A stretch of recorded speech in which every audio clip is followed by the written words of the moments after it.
àrífín tó dé gáyà ni kí ọmọ kí ó sọ fún àfa rẹ̀ pé tí bá bẹ́ẹ̀ jẹ́ ó fìlì rẹ̀ kẹ́ni nínú àdàbí lónìí kó wá sọ fún bàbá wa gbà bàbá wa kàn ní mọ́tò lè àdàbí tòní kọ́ lọ́mẹ́sẹ̀ bá lọ́rẹ̀ mi wọn kó wá sọ fún wọn pé bàbá tí bá bá yín jẹ́ fìlì rẹ̀ bí mo ọmọ kéwú òní dá fọ́ọ̀mù àdàbí tó bá dákẹ́ irú ẹ̀ tí yóò bá jáde sí tọ̀hún pé àbó ògbádùn ni kí ló dé tẹ̀ bá mọ̀jà dá sí ẹ má dá sílé wa mọ̀nà àwọn ṣépè fún gbogbo yín ni ẹ̀yin aráàwọ̀ ẹgbẹ́ wa kìlọ̀ fún àlùfáà tó dàbí kíni kí n ti ẹ̀fà wé yẹn wé ná wọ́n máa ṣòfò inú ẹbí ti yín o mufti local government yẹn wọ́n lálàṣẹ inú ẹbí yín wà láàyè tàlá kódà káwọn ẹni tó bí wọ̀nyí tí bá ń fi ọ́ ṣe fáàlì pé alhamdulilayi abímọ ẹ sọ fún pé mo ní ẹni yẹn ò ráyé wá. àwọn èèyàn sẹ́ni fídíò àlùfáà kan sí mi lọ́sàn-án Zumura ní àfáà yẹn mo dẹ̀ láìkì àfáà yẹn gan wàláì dó mi ò mà níyàn tí àfáà fi ń sọ̀rọ̀ o mi ò mà níyàn tí àfáà fi ń sọ̀rọ̀ o àmọ́ ọ̀rọ̀ tá àfáà sọ ni ọ̀rọ̀ tí ò dá rárá tí ò bójú mu ni. wẹ̀ tẹ́ dá síjà ṣé fún kan bàbá àgbà mufti àti bàbá mujir mọ́kàs ọlá pé ẹ̀fẹ́ ṣe kinní kan ni ọlá pé ẹ̀fẹ́ ṣe kinní kan ni ọ̀rọ̀ yẹn ó ní àfáà yẹn mo dẹ̀ rí wọn lórí làákàyè ṣùgbọ́n ọ̀rọ̀ yẹn wá ó ń júwe pé bí làákàyè àfáà yẹn ti mọ̀ ó ń júwe bí làákàyè àfáà ti mọ̀ torí ní ìjọ tí bàbá wa àgbàlagbé ní níjọ tí wọ́n ń ṣe bí ẹni ńláńlá ṣe èyí Zumura tí wọ́n ta sí bàbá àgbàlá múnigun bàbá àgbàlagbàjì tòní kò sí Zumura tó dákẹ́ gbóyìnlẹ̀ jáde ńjọ náà ayé tí wá bí tó ga jù náà ní markazi ọ̀dọ́ àfáà ibi tó ga jù lọ́dọ̀ tí wá náà ní bàbá Mudiru markazi gbogbo àgbáláyé àlọ́gà mi àfi bàbá Mudiru kò sọ́gà bí Sheikh Adamu tó ní bàbá Mudiru ni àdàbí yóò lè gbà kẹ́nìkan kí ọmọ àdàbí yà kan máa lálà ṣe bàbá wa Khalifatul àdàbí tó ní kẹwàá dákẹ́ pé wẹ́ alìbá ṣàlùbáríkà ẹ jẹ́ ká fi wọ́n lẹ̀ bàbá wa àgbàlagbà gìdọ́mọ̀ ọlọ́run má ṣàbẹ̀ wa káràkẹ́ wọn ọlọ́run má ṣàbẹ̀ wa tún fún wọn lásìkò ìta tó rántí wọn ọlọ́run má ṣàbẹ̀ tó wọ́n àfikẹ́kùnkẹ́ wọn lálùkìyámọ̀ ọkí lọ́jọ́ orí bàbá àgbàlagbà gìdọ́mọ̀ lọ́dún náà lọ́hùn tí wọ́n bẹ́ sáàrin ìjà bàbá Sheikh Adam àti Sheikh Kamal ọdún mélòó ni bàbá gbogbo alága gìdọ́mọ̀ wa ọdún mélòó wà wọ́n dá síjà wọ́n ṣàlùbáríkà ká bá ń kalẹ̀ kéwù nílẹ̀ Yorùbá lónìí bá tí ìka àwọn àgbàlagbà gìdọ́mọ̀ mọ́ ilé kéwù yẹ ìpè mẹ́rin náà là máa ń ka á sọ pé bàbá Sheikh Adam bàbá Sheikh Kamal bàbá àgbàlagbàjì àti bàbá àgbàlagbà gìdọ́mọ̀ mẹ́rin yẹn náà ni. Ọ̀yà ẹwu àwọn ọ̀rọ̀ ńláńlá àtàwọn ìṣesí tí bàbá àgbàlagbà gìdọ́mọ̀ náà ṣe lọ́dún yẹn ẹ wá wò sí ti sìn kí ọmọ tí wọ́n bá bú bàbá rẹ̀ àbí ọmọ kí wọ́n bá bú àfa rẹ̀ tó bá lọ́jọ́ kú òun ètí pé lérí bú ọmọ kéwù ni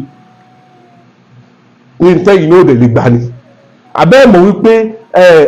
àrífín tó dé gáyà ni kí ọmọ kí ó sọ fún àfa rẹ̀ pé tí bá bẹ́ẹ̀ jẹ́ ó fìlì rẹ̀ kẹ́nìkan dìde ní Zumura lónìí kó wá sọ́dún tí bá bọ́ àgbàlagbà jù tò nídà ẹ fìlì rẹ̀ gbogbo ẹ̀yin àgbàjì gbogbo ẹ̀yin Zumura yẹn nígbà ẹ jáde ní pé abẹ́rẹ́ rí bú ni ọ̀nì àfa wa kódà kó jí ọmọ ẹni tó tóbi jù láàrin yín báyìí má fi dárúkọ ó gbóyìn lẹ́ jáde sí ẹnìkan nínú àdàbí lónìí kó wá sọ fún bàbá àgbà bàbá Khalifatul àdàbí tòní kọ́ lọ́mẹ́sẹ̀ bá lọ́rẹ̀ mi wọn kó wá sọ fún wọn pé bàbá tí bá bá yín jẹ́ fìlì rẹ̀ bí mo ọmọ kéwú kò ní dá fọ́ọ̀mù àdàbí tó bá dákẹ́ irú ẹ̀ tí yóò bá jáde sí tọ̀hún pé àbó ògbádùn ni kí ló dé tẹ̀ bá mọ̀jà dá sí ẹ má dá sílé wa mọ̀nà àwọn ṣépè fún gbogbo yín ni tẹ̀ bá mọ̀jà dá sí ẹ fi wá lẹ̀ wa kí ló dé tọ́wọ́ tí wọ́n pè yín sáwọn òde rádaràda kan tó fi chéjì kan lọ yín ẹ máa wá wú wóróworó ẹ máa wá fi ọ̀rọ̀ tó lọ ẹ máa fi káṣí cruise ẹni gbogbo yín dàrú ni. ọba àgbà Sheikh Sulaiman Farouk Al-Miskinu Billah mufti fún gbogbo ìlú Ìlọrin àti gbogbo agbègbè ẹ̀ ó wà ọ̀gbìn mo dárúkọ àbí bíjà ti ń gbóná yẹn bó ti ń gbóná yẹn bó ṣe yẹ káwa ṣe la ṣe yẹn bí wọ́n ẹ̀ bá ṣẹlẹ̀ sọ́dọ̀ ti yín bó o bá lè ṣe bẹ́ẹ̀ ajẹ́ pé lórí ibú ni ẹ́. àwọn bàbá àgbà tí mo dárúkọ tọ́ yìí bàbá àgbà mufti laam síbi láti Ìlọrin ọlọ́ọ̀ máṣẹ̀ járí wọn pẹ́ ọlọ́ọ̀ máṣẹ̀ bọ̀ wá ṣe dáadáa fún wọn máṣẹ̀ bọ̀ wá lọ́rọ̀ ẹ̀mí wọn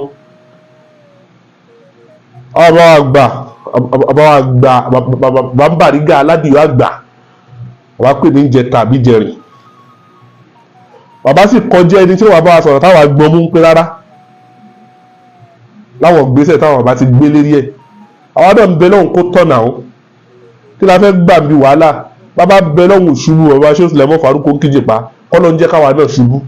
Àmọ́ tá a bá ń bẹ lọ́hùn gíga fún wọn káwa náà máa ga sí Ọlọ́run tẹ̀ tí ń fàníyàn wa dá wa lẹ́jọ́. So kí wá ní wàhálà. Àmọ́ bíjà bá dé bàbá ní pẹ́ nìkan fẹ́ ṣàní fún sáàfà wa èyí tá a fi ń gbé ara àtàjẹ ká fi géwù náà jẹ ká jẹ́ kó mọ̀ pé rárá tó bá ṣe pé nígbà táàrí fi yẹn bẹ̀rẹ̀ gbogbo wa dákẹ́ ní iṣẹ́ mọ̀ pé yóò lè jù báyìí lọ. Ìjáde tá a jáde lórí káwọn ọ̀dọ́ wa ní ẹ̀dá mọ̀ pé ṣé tí mo ṣe sílẹ̀ àfáà mi ìṣó da. Kódà àwọn tí wọ́n ń tara yàtọ̀ sáwọn eléré ibú tí wọ́n ti ń bú bàbá Mùdírù ó tó ní pọ́nrọ̀ yìí bẹ̀rẹ̀ o. Àwọn tí wọ́n pé nítorí ọ̀rọ̀ yìí làwọn náà ṣe dọ̀tá bàbá Mùdírù tí wọ́n ń bú Mùdírù lónìí á tún gbọ́dọ̀ bú wọn náà eléré ibú ọmọ ni wọ́n máa bú àfáà rẹ̀ bàbá rẹ̀ tí ó dákẹ́. Eléré ibú ọmọ ni wọ́n máa bú bàbá rẹ̀ kẹ́nìkan jáde lé kó bú mufti kó lọ́la ṣe mufti kọ́ ọmọ mufti kan náà wá jáde kó wá dá ọ̀rọ̀ padà káwá sọ pé ò ní ṣe àlùbáríkà wà láyé irọ́ ni yóò ṣe àlùbáríkà àgbákò irọ́ burúkú àìmọye àlùbáríkà tó já sí pé ó dìfẹ́ǹdì àfáà rẹ̀ ni tó ní hákù lórí rẹ̀ ó dìfẹ́ǹdì bàbá rẹ̀ ni. Àwọn èèyàn mọ́ tí lẹ́yìn bá ń dìfẹ́ǹdì irọ́ tí wọ́n náà mọ̀ pé irọ́ ni kìíní tó wá ń pọn léwé tó ń bò láṣọ tó ń ìyẹn lè rí ibú tàbí sọ pé ò ní ṣe àlùbáríkà ò sì mú tán ó sì dákẹ́ aláàjì Ọlọ́run níjó da fún yín o ṣùgbọ́n ẹni tó já sí pé ní ó dúró tí tó yẹ kó dúró tì ní pé kìíní àrídájú ní pé àfáà mi ò jẹ̀bi àrídájú ní pé àfáà mi ò wọ́tì nǹkan tó ń ṣe fún yìí. Náà ìyẹn apá kan Ọlọ́run wa lásìkò yìí bá ti ń sọ̀rọ̀ yìí Ọlọ́run bá wa yanjú ẹ̀ gbọ́ fún àwa gbogbo bàbá Mùdírù bàbá mufti àgbà Ọlọ́run má ṣe dáadáa fẹ́ nìkankan yín Ọlọ́run gùn yín lẹ́mìí ọlá wa ní eríire wa ní iyì wa ní. Kódà bí obìnrin kìíní náà ṣe ń lọ ń bà wá náà lójẹ́ ṣùgbọ́n àrígbémọ́ra ni wàláhì àrígbémọ́ra ni báwa ti wà látàná nìyẹn bí mi tún bẹ́ẹ̀ lọ́la àtún lọ́rọ̀ nìyẹn àgbówó lọ́wọ́ anybody àgbàjẹ́ lọ́wọ́ anybody àti torí owó ṣe àtorí nǹkankan gbẹ́gbẹ́ nǹkan ìtọ́lọ́wọ̀ bá fúnyàn sí ẹ̀dá kan ò lè fúnyàn lọ́dọ̀ tèmi lómi ti máa ń sọ tèmi nìyẹn. Náà ẹ̀yin aráàlú ẹgbẹ́ wa kìlọ̀ fún àlùfáà tó dàbí kíni kí n ti ẹ̀fà wé yẹn wé ná wọ́n máa ṣòfò nínú ẹbí ti yín o. Mufti local government yẹn wọ́n láláṣẹ inú ẹbí yín wà láàyè tàláì. Kódà káwọn ẹni tó bí wọ̀nyí tí bá ń fi ọ́ ṣe fáàlì pé alhamdulilayi abímọ ẹ sọ fún pé mo ní ẹni yẹn ò ráyé wá. Ìyá tó bí ọ àbí bàbá tó bí ọ tó bá wá já sí pé ní wọ́n wá wọ̀ tún wọ́n wò sí wọn wà á rẹ́rìn kankan fi ṣe fáàlì mọ́ àfiwọ́ ẹ sọ pé èmi mo sọ pé ẹni yẹn ò ráyé wá ìyá yẹn ò rọ́mọ bí. À ń jẹ́ ìkúrú kó tán eléyìí bú yín ẹ tún gbọ́wọ́ rẹ̀ sáwò èmi mọ̀ pé yóò bá Amẹ́ríkà ṣọ̀tàtà yóò fi tán ni ṣùgbọ́n wà inna jundana lahumul ghalibun. Ọlọ́run ó gbọ́ ìráyè tiẹ̀ wàláì mẹ́sẹ̀jì mo fẹ́ pàṣẹ ni mo ti pàṣẹ yẹn mi ò ráyè tiẹ̀ ṣùgbọ́n pẹ̀lú ògùn Ọlọ́run ó padà mọ́jọ́ wá pẹ̀lẹ́pẹ̀lẹ́ pẹ̀lẹ́ mi àti ẹ Ọlọ́run ó padà mọ́jọ́ mo kẹ́ ẹ síbẹ̀ láti jó òní ni mo kẹ́ ẹ gbogbo fídíò rẹ àwọn orí burúkú tó ti ṣe tó ti sẹ́ǹdì sí mi wàláì yóò ti lé ní 100 kìíní kan mo kọ̀ ọ́ra dákẹ́ mo ọ́ra wù ẹ̀ràn àmọ́ pẹ̀lú ògùn Ọlọ́run ọjọ́ àgbákò ẹ ti súnmọ́ wassalamu alaikum warahmatullahi.